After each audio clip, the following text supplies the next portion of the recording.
I'm thinking about having my pipes plated with real platinum. Winifred and Dora had theirs done already. You should retile your entryway instead. No one's going to see your pipes. That's exactly what makes them work so.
Not so fast.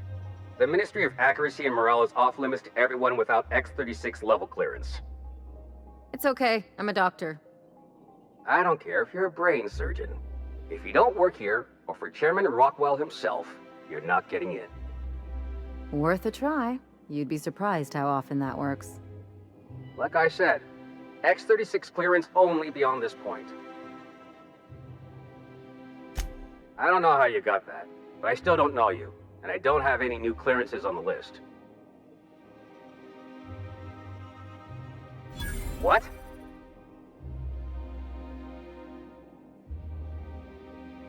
Oh no. You must be from Chairman Rockwell's office. I'm so sorry. No one told me you were coming. Please, go on through, and let's forget this misunderstanding, huh?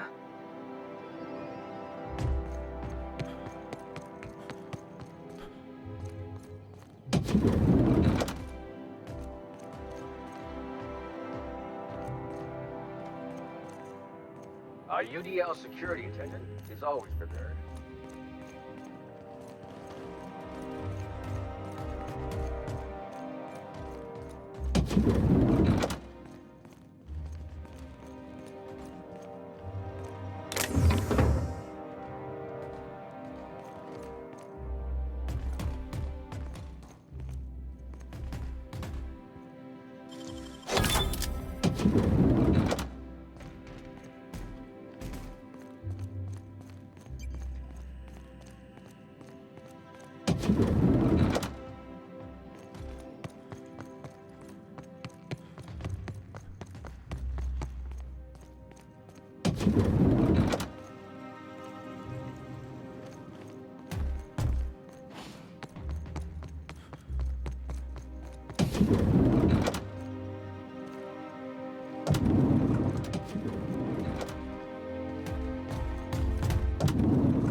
Real slick.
Sorry, I'm kinda in the middle of something.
You got nimble fingers, Captain.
Captain, Felix and the Vicar are arguing again. You have a message from Adjutant Sophia Akande. No one ever looks quite the same in person as they do in my reports.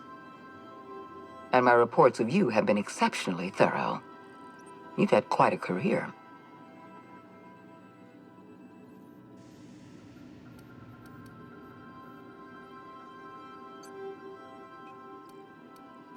I'm glad to hear that. This may come as a surprise, but I happen to enjoy your work. I've been keeping up with you ever since Emerald Vale. Now that was an interesting piece of work. A rundown backwater, barely worth the ink on a map. Until you showed up. You walked through Edgewater and in your wake transformed it from a loyal company town to a haven for dissidents. I'm actually a little impressed. All this happened because some mysterious stranger fell out of the sky. Not always. For the longest time, I could never be sure if you were on our side or against us. You should be back on the Hope, frozen in a hibernation chamber. Yet here you are, flying about in a stolen ship, leaving a trail of paperwork in your wake. The board doesn't know what to make of you. But I do. I've seen your potential. There's so much we can do for this colony.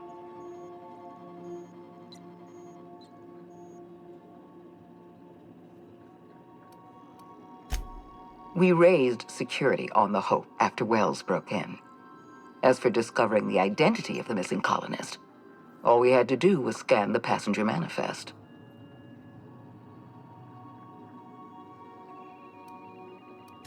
You have something I want. I'd like to negotiate.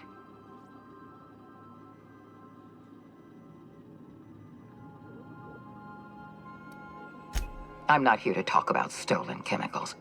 I'm after something far more valuable. Your cooperation. Phineas Wells is wanted by the board. I want to convince you to turn him in to us.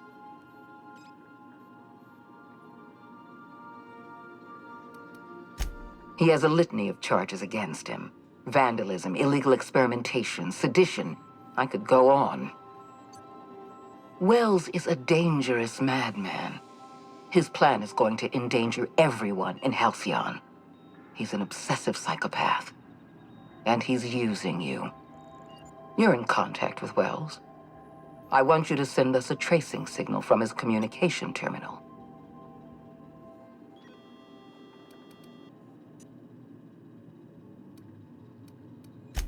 Wells was our mistake. We failed to apprehend him for years. I'm asking you to help me correct that mistake. I'm sending you my access code. Contact me from Wells's terminal. When you're done, come speak to me in my office. Adjutant Akonde's call has been terminated. Will there be anything else, Captain?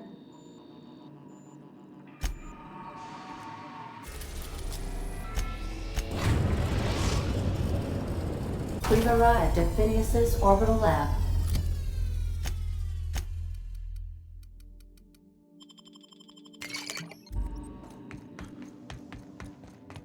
We'll be here, Captain. Or will we? Haha.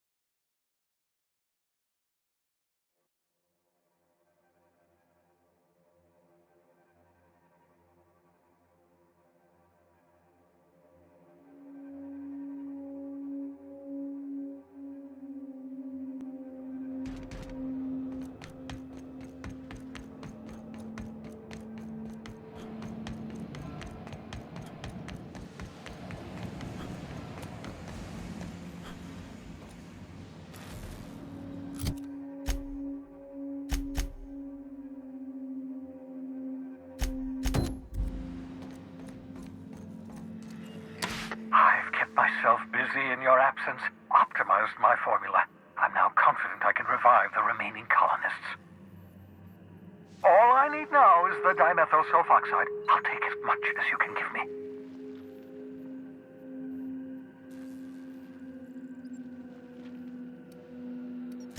What? Oh, yes, well, that's obvious. Anyone with 2 working labs can see this colony's slouching toward oblivion. Why do you think we've been doing all this? I revived you to help me save Halcyon from annihilation.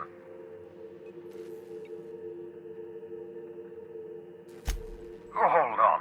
Let me see if I understand this correctly. You're saying that Halcyon's on the brink of total collapse, and the chairman's plan to save all of us is to save himself? I always knew Halcyon was heading toward a systems collapse, but I never imagined we were already there. The board made this crisis, and now they want to solve it by freezing the rest of us? That's not a plan. That's a goddamn escape clause. That makes 2 things we don't have. Time and chemicals to revive the other settlers. None of this was supposed to happen. I was supposed to revive the Hope's colonists.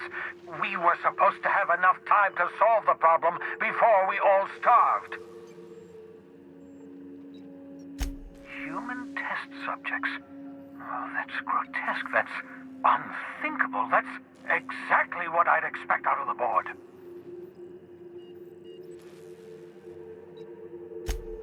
Damn, that's not enough. Not nearly enough for the whole ship. I could revive a handful of settlers. Maybe, possibly, damn. We're out of time. We're out of chemicals. We may very well be out of options. If the board has their way, we're all going to be spending the rest of our lives frozen in stasis. Do you realize what this means for the Hope? For your fellow colonists? The board's going to kill them all, toss them out into space, just to make room in their hibernation chambers.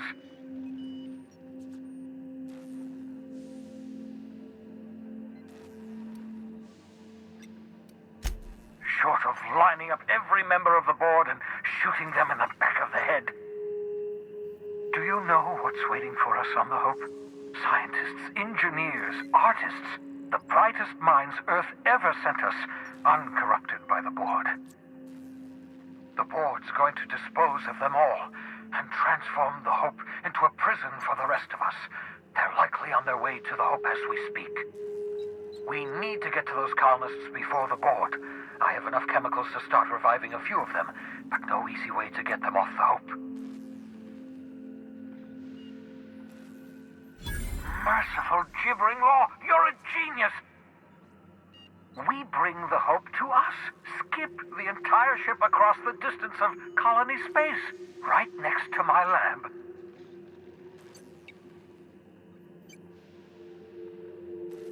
Yes, exactly. You're a step ahead of me, but I perceive the shape of your plan.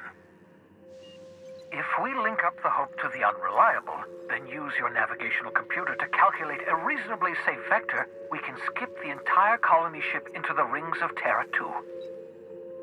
I don't know much about skip drives, not the physics anyhow. I do know the Hope's real massive. How's our bitty little ship supposed to skip it? Excellent question, my sharp-witted mechanic. You will use your own ship to power up the Hope's skip drive. Your navigational computer can handle the rest. Experimental methods for killing noxious life forms are not covered under this unit's limited liability agreement. Well said, whatever you are. You'll need to switch on the Hope's auxiliary power using the Unreliable. Then head to the bridge. Your navigational computer, Ada, should be able to activate the Hope's skip drive. Once you've skipped the Hope next to my lab, I'll have easy access to the frozen colonists. I can start reviving them immediately.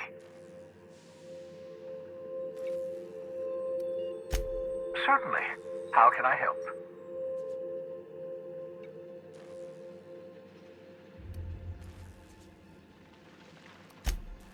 Unlikely. The Hope is as massive as the Groundbreaker, but compared to the rings of Terra 2, positively minuscule. The board might notice, possibly, depending on the position of their heads relative to the depth of their collective posteriors.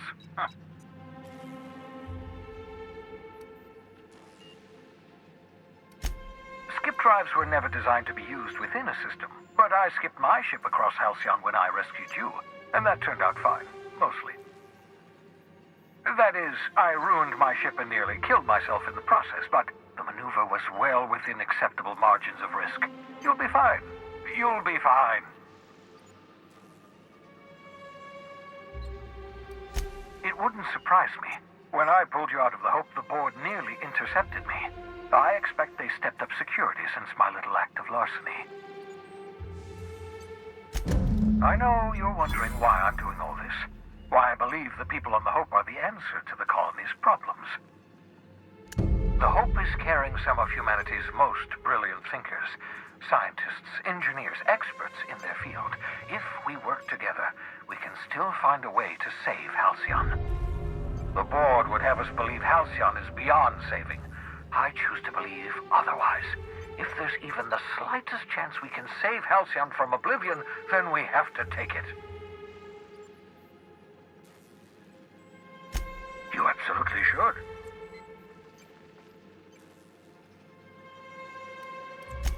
The adjutant must have sent you some kind of tracking code. If you don't use the code, she'll suspect you betrayed her.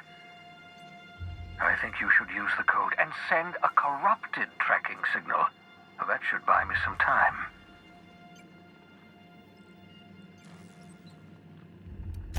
The enemy is bound to discover my hideout sooner or later. I'm prepared for that eventuality. This is just my way of buying myself a little time. Use my communications terminal to corrupt the tracking signal. While the board busies themselves trying to decipher it, I'll have plenty of time to prepare my defenses.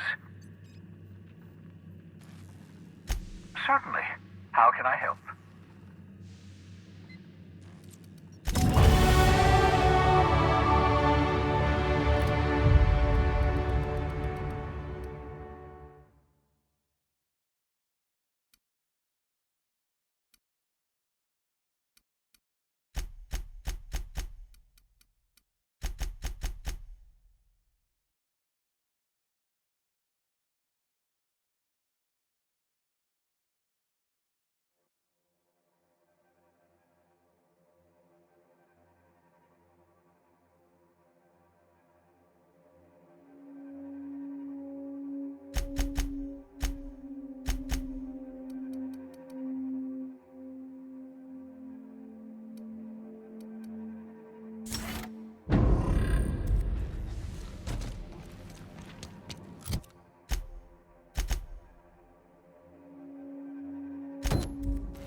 Ah, that should do it. You've bought me more than enough time.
Captain, Felix and the Vicar are arguing again. You have a message from Adjutant Sophia Akande.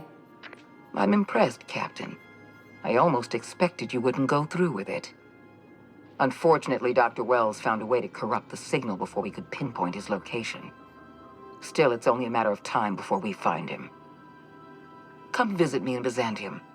We need to have a talk about the future of this colony.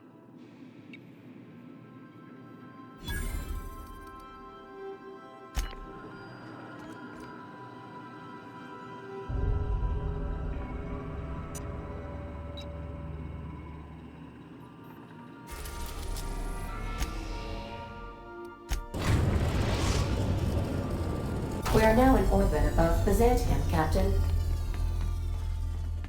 Watch your step, Captain. The floor is wet. Sam recently mopped in here.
So we're really gonna do this? I've seen lots of crazy, Captain, but Phineas is in a class of his own. Do you really think he knows what he's doing? Sending us to skip the Hope into Terra 2's orbit right under the board's nose? Something tells me you're the first person to ever utter those words, Captain. I think this whole plan's insane, but it'll make a good story, you know, if we survive. Speaking of, I get that Phineas thinks he's saving the colony, but what about you? Why risk your neck on this crazy scheme?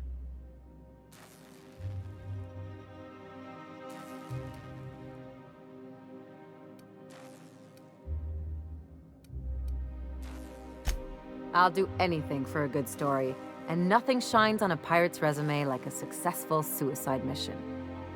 But I asked you first. Coming from anyone else, that would sound like a line from one of those Odeon Pictures movies, but I think you really mean it. Still, all this depends on the other Hope colonists. Are they gonna pull us out of the shit? Or are we all just gonna leave a bigger, uglier stain on this corner of the galaxy?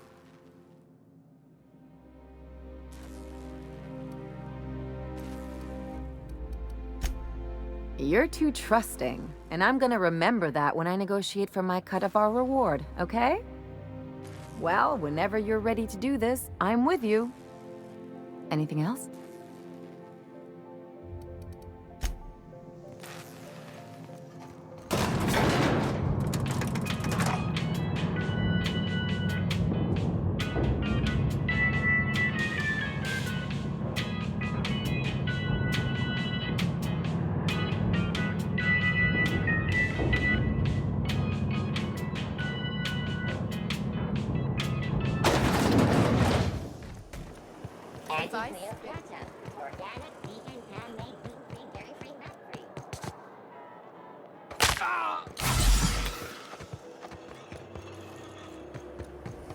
Spacer's Choice 2-hour energy brew. Watch out for hour 3. I tell you. I'll sue every technician out.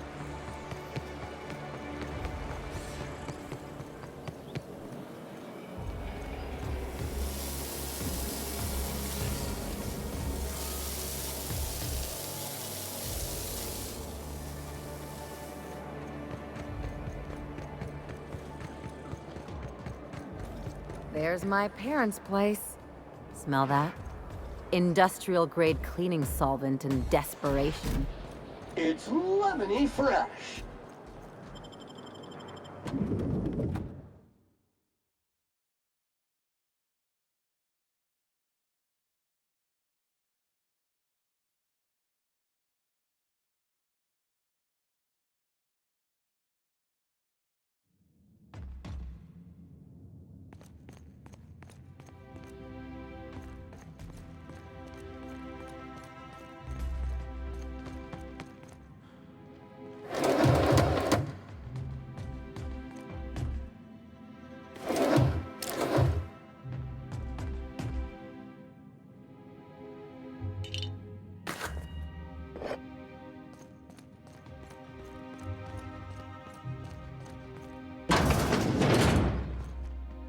Marilyn, is that you?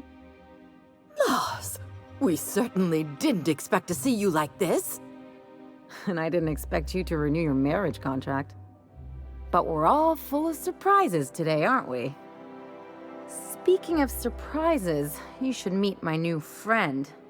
We've been running around the system for a while now, stirring up all sorts of trouble.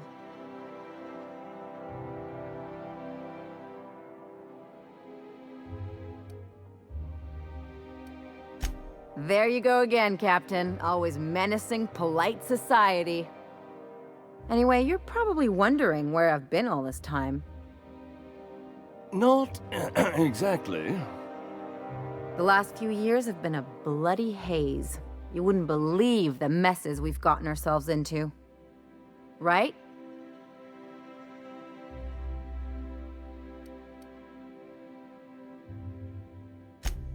Yep, we're a pair of disgraceful lowlifes. Marilyn, this really isn't the best time. Perhaps you should go.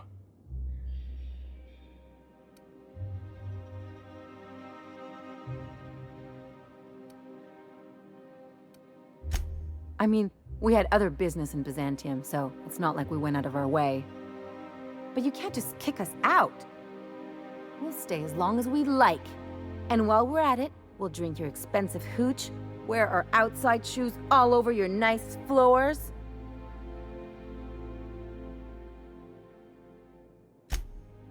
He's right. Since when can you afford authentic Terran marble? That's what we've been trying to tell you, dear, but you must understand, we hadn't heard from you in ages. We thought you were dead.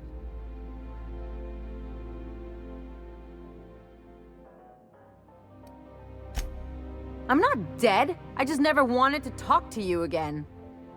I'm afraid the distinction was lost on us, darling. We only did what any grieving parents in our position would do. We collected on your life insurance policy. And the payouts have been rather, substantial. You what?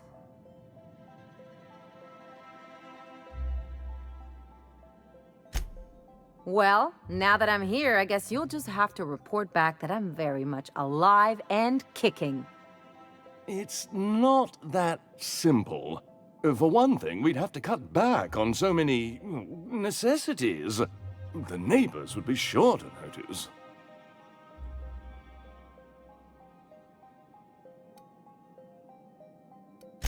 That's the other problem. We had to explain your disappearance somehow. We couldn't very well tell people you'd run off to become a miscreant, could we? Shh! Someone could hear you. We concocted a story about Celeste Jollycurl designing a pair of 12-inch heels for you. One of a kind, naturally. That led to your tragic death when you tripped and broke your neck. It was quite the story. People were talking about it for weeks.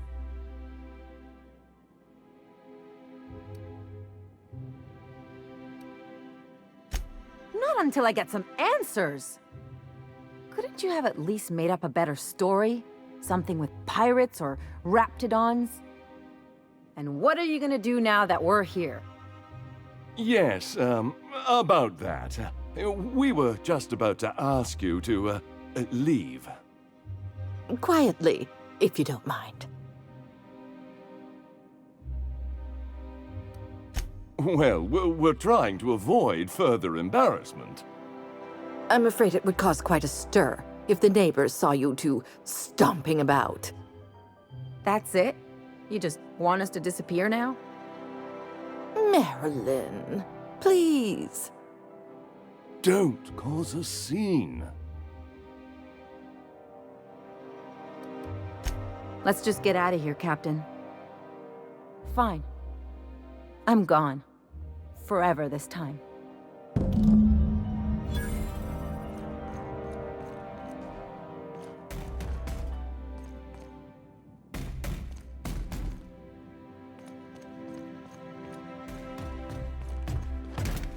Let's talk outside.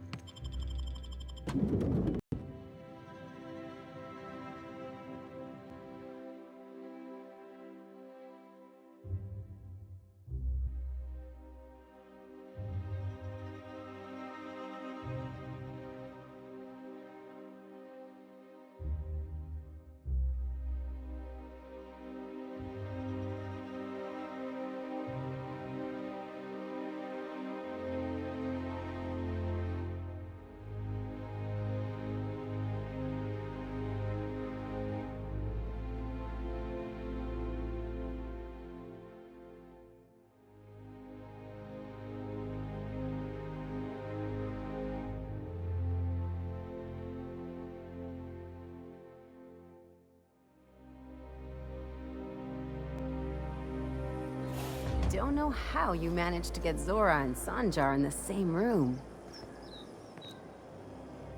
Can you believe those two? We'd hardly been there a minute and they turned us out like yesterday's garbage.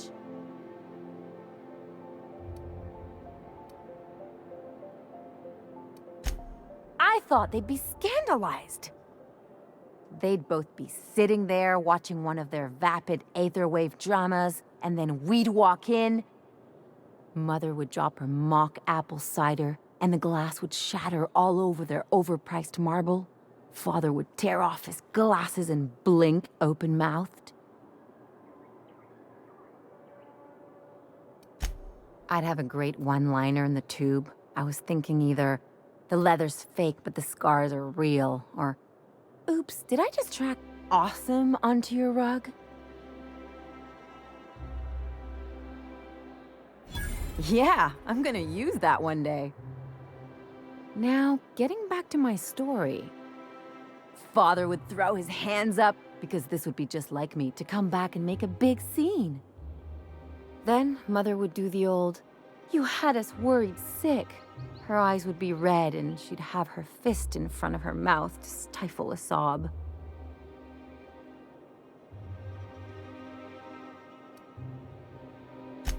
I'm not hurt. I'm outraged. Affronted, even. I just didn't want to get booted out of the house I grew up in like that. It's embarrassing, you know. And I've got a reputation to maintain.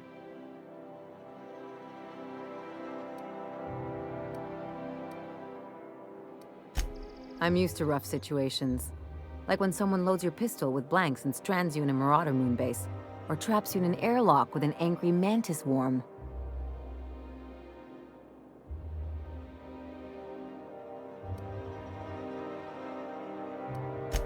But I want to talk about me now.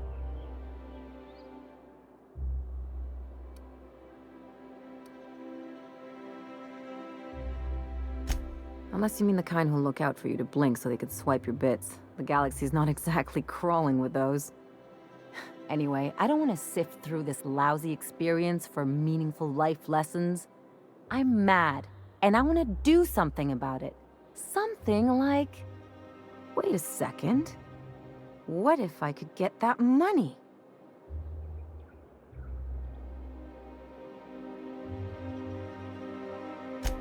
I could open a new account, designate that account holder as a sole beneficiary. All the payouts would go to me. I'll make money without doing a thing. And I'll get to cut them off.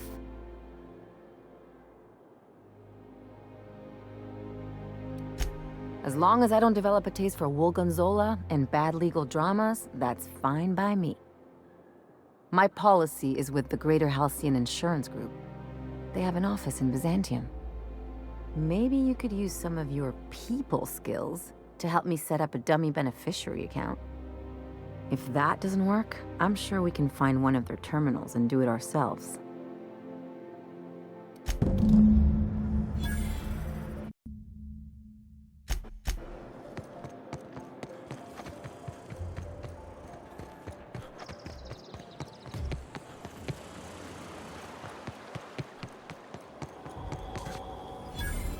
All right, how does this sound? Lemon slap. Slap your whole family tonight. You,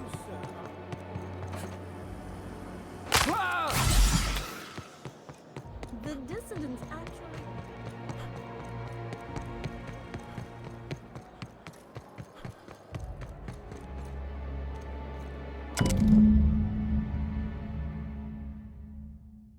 I guess we're going to Fallbrook.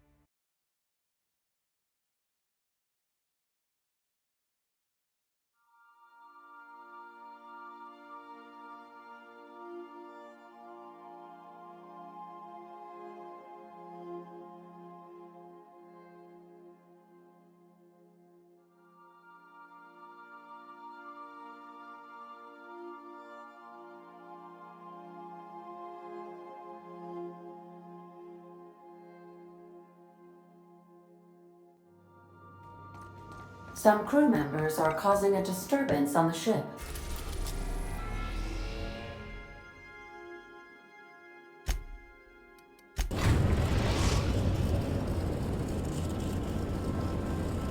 We're now in orbit above Fallbrook, Captain.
Always imagined Fallbrook would be...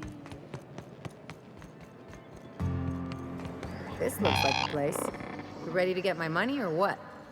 I see you're still in one piece. However, you never know when that could change. Consider our accidentally torn into tiny fragments coverage. Note that all of your fragments must be recovered and must be smaller than a standard bit cartridge for the payouts to kick in. We're not on Monarch. For all practical and tax-related purposes, this office is an official enclave of Byzantium. Legally speaking, corporations are not allowed to operate on Monarch, but financially speaking, there are certain costs to running a business from within Byzantium's walls. So while our official address is in the city, and while our office here is technically an extension of that address, we found it more expedient to conduct our key operations here. So we can... what's the phrase? Pass savings to the consumer, of course. Oh, it's certainly not about what I say. I remember that one. That's the young socialite who broke her neck, right? Of course, no one remembers me for the marauders I've killed or the bits I've stolen. Typical. That claim was airtight. Our best investigators couldn't find an exclusion for that one.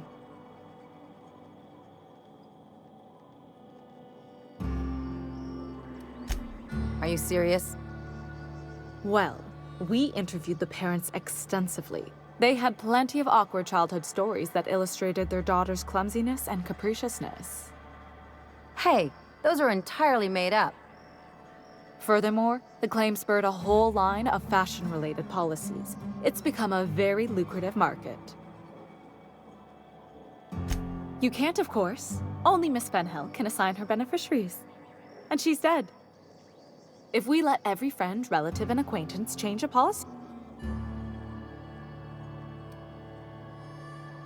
Of course she is. The paperwork says so. I like to think she's dead in spirit, but technically, legally, and regretfully, I'm still Marilyn Fenhill. That's impossible. By all accounts, she was an elegant and classy woman with impossibly fine bone structure. That couldn't possibly be you. That's gotta be the nicest thing anyone's said to me in a long while. Oh, you mean hypothetically? Well, hypothetically, you'd access the terminal in the back room that contains data on all our policies. And you'd, theoretically, add the beneficiary of your choice. But you wouldn't actually do that, of course. That would be fraud.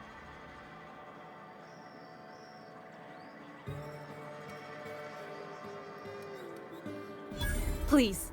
My policy only covers paper cuts and wrist strain. Very well. I'll do it. But then you've got to go. Confrontations like this will raise my premiums. I'll need the name of the new beneficiary. Ellie Fenhill? If you say so.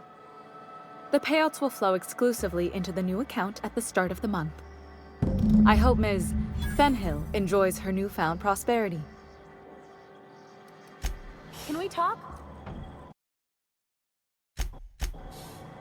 You really did it. Give these payouts a few years and I'll be rolling in it. Hey, you did the real work. All I had to do was not be dead. I'm just glad my folks aren't gonna live off that awful story they made up. Maybe now they'll have to go back to real jobs.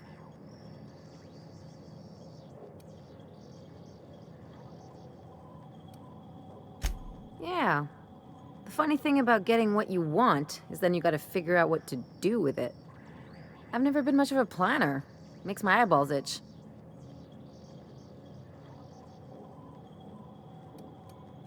You talk like someone who likes lists.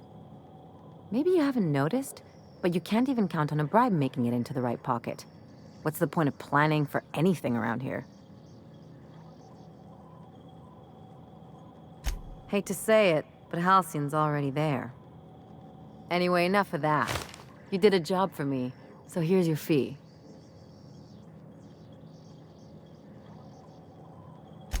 Don't make it weird. Even you've got to be in it for the money now and then. Why else would you go through all this trouble? You sure? Because my kind of friends will pick your pocket clean while they're getting hammered with you.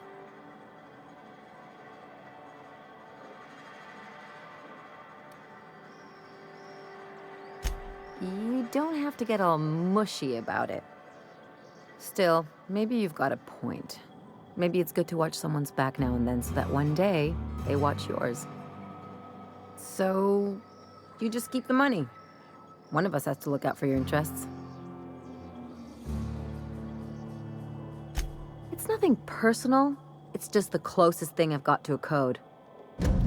Anyway, enough of the touchy-feelies, huh?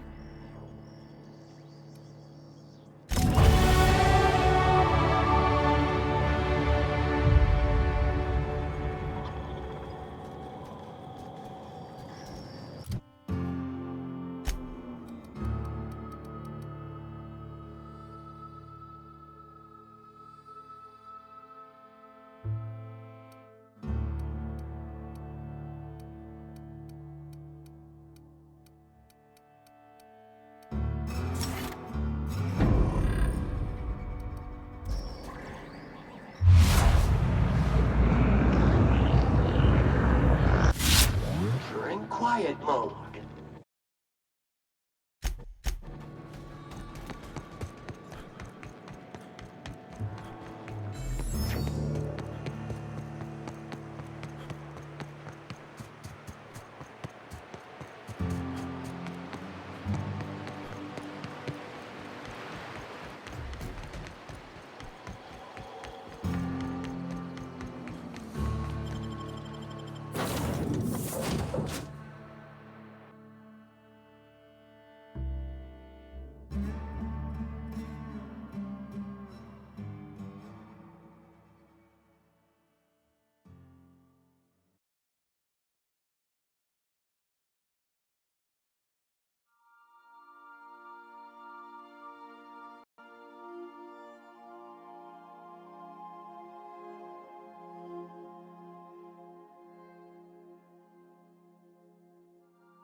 A reminder to all crew members, there is only one toilet on the ship.